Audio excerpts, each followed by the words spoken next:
بسم اللہ الرحمن الرحیم۔ حضرت عبداللہ بن عباس رضی اللہ تعالیٰ عنہ نے ارشاد فرمایا، بے شک اللہ پاک نے آدم کو جمعے کے دن عصر کے بعد پیدا فرمایا اور آپ کو عدیم الارض یعنی ظاہری زمین کی ایک مٹھی مٹی سے پیدا فرمایا، اس لیے آپ کو آدم کہتے ہیں، اور آپ کی اولاد کو آدمی یعنی آدم والا کہتے ہیں۔ حضرت آدم علیہ السلام کا مبارک خمیر جس مٹی سے تیار ہوا، اس سے بچ جانے والی مٹی شریف سے کھجور کا درخت بنایا گیا، جیسا کہ حضرت مولا علی شیر خدا سلام اللہ علیہ بیان کرتے ہیں کہ حضور صلی اللہ علیہ وآلہ وسلم نے ارشاد فرمایا، کھجور کا احترام کرو کیونکہ یہ تمہارے والد حضرت آدم علیہ السلام کی بچی ہوئی مٹی سے پیدا کی گئی ہے۔ اور ایک روایت میں ہے کہ کھجور، انار اور انگور کو حضرت آدم علیہ السلام کی بچی ہوئی مٹی سے پیدا کیا گیا۔ اللہ پاک نے حضرت آدم علیہ السلام کو بغیر ماں باپ کے مٹی سے پیدا فرمایا۔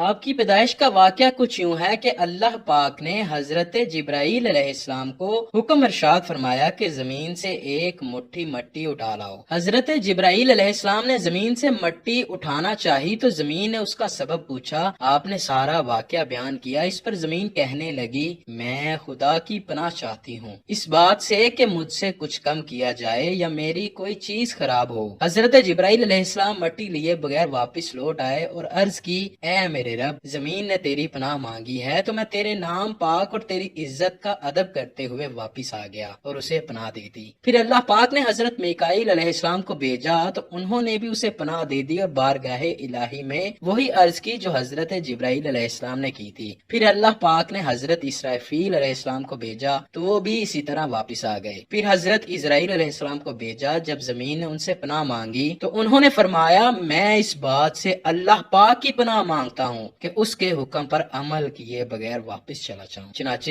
انہوں نے زمین سے مٹی لے لی تو اللہ پاک نے روح قبض کرنے کا کام بھی انہی کے ذمے لگایا کہ تم نے ہی اس مٹی کو زمین سے الگ کیا ہے، تم ہی اس کو ملانا، اور ان کا نام ملک الموت یعنی موت کا فرشتہ رکھا گیا۔ اللہ پاک نے حضرت آدم علیہ السلام سے حضرت بی بی حوا کو پیدا فرمایا۔ حضرت آدم علیہ السلام نے ان کی طرف دستے محبت بڑھانے کا ارادہ کیا تو فرشتوں نے عرض کی، اے آدم ٹھہر جائیں، پہلے ان کا مہر ادا کریں۔ آپ علیہ السلام نے فرمایا، ان کا مہر کیا ہے؟ فرشتوں نے عرض کی، ان کا مہر یہ ہے کہ آپ ہمارے سردار محمد مصطفیٰ صلی اللہ علیہ وآلہ وسلم پر 3 یا 10 مرتبہ درود پاک پڑھیں۔ چنانچہ آپ علیہ السلام نے درود پڑھا اور فرشتوں کی گواہی سے آپ کا حضرت بی بی حوا سے نکاح ہو گیا۔ اس سے معلوم ہوا کہ نبی پاک صلی اللہ علیہ وآلہ وسلم پر موجود چیز کے لیے وسیلہ ہیں، یہاں تک کہ اپنے والد حضرت آدم علیہ السلام کا بھی وسیلہ ہے۔ حضرت آدم علیہ السلام نے 960 برس کی زندگی پائی، جبکہ آدم علیہ السلام کی زندگی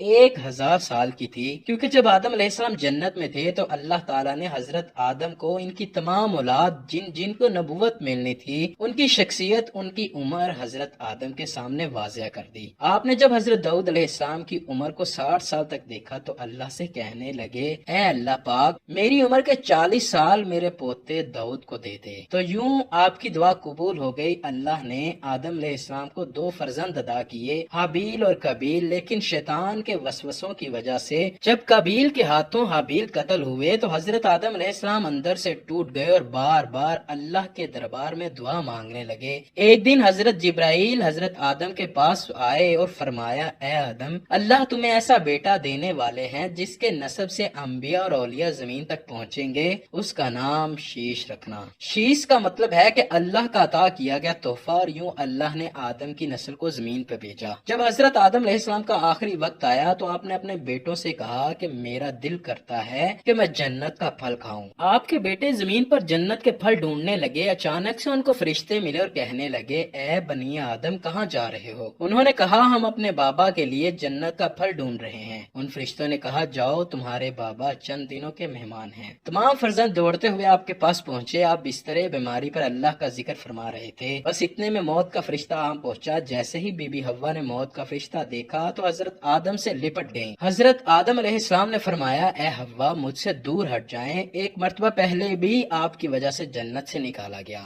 آج اللہ اور ان کے فرشتوں کے درمیان حائل نہ ہوں۔ پھر آپ ان فرشتوں سے مخاطب ہو کر کہنے لگے، اے فرشتہ موت، کیا بھول تو نہیں ہو گئی؟ میں نے اللہ سے سنا تھا کہ میری عمر